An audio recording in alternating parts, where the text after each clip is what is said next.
Bonjour, Ludovic Leclerc, votre analyste pour le site belgiainvestor.be. Voici la mise à jour en vidéo de mon avis concernant le CAC 40. Alors, le CAC 40 cette semaine a connu une semaine écourtée parce qu'il n'a connu une semaine que de 4 jours.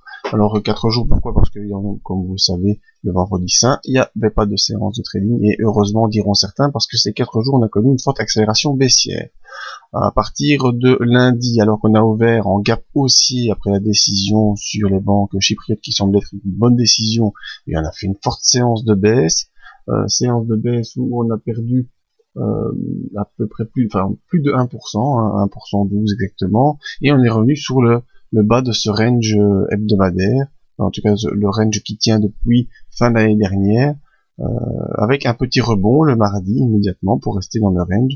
Ensuite, jeudi, on enfonce le range mercredi, je suis décalé à cause du nombre de jours. Mercredi, on enfonce le range et jeudi, on vient terminer en pullback sur le bas du range. Alors normalement, après ce type de pullback, on devrait devoir d'ailleurs poursuivre la baisse, mais on a aussi un autre range qui commence à se dessiner, que je vous ai pour l'instant indiqué en pointillé, un range un peu moins oblique, et qui semble pouvoir lui contenir les accélérations baissières qui se forment.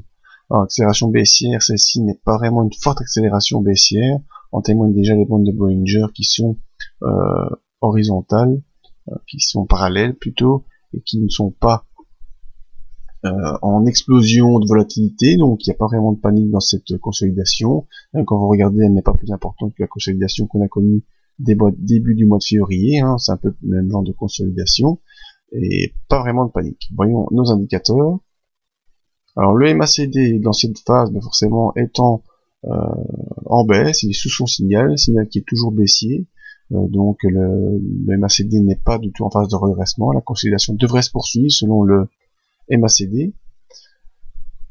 Le RSI, lui, est en baisse également avec la perte de puissance du cours, mais vous voyez qu'il n'y a pas de pression vendeuse extraordinaire. On est situé entre 40 et 60, donc pas vraiment d'accélération baissière. Preuve en est de cette non-accélération baissière, c'est le stochastique qui, lui, semble être arrivé en fin de course et veut déjà se redresser, veut déjà se retourner à la hausse pour reprendre plutôt une impulsion haussière. Donc en conclusion, on a un CAC 40 qui semble être sorti d'un range moyen terme, qui reste encore dans le range court terme que j'ai dessiné en pointillé. MACD baissier qui nous indique pas un retournement de tendance actuellement. RSI qui nous montre qu'il n'y a pas de force dans l'impulsion baissière actuelle.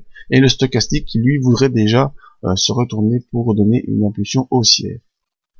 Donc à surveiller pour le début de la semaine prochaine. Eh bien, c'est cette zone ici, vous voyez les 3700 qui ont été ces deux dernières séances qui ont été travaillées mais qui n'ont pas été enfoncées.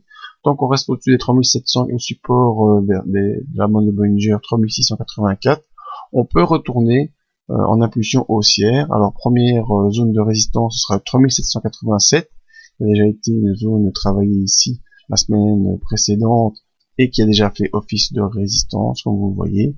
Et donc si on a une impulsion haussière, on va surveiller le franchissement de cette zone 3786, 3787 pour ensuite pouvoir poursuivre l'impulsion jusqu'au 3888.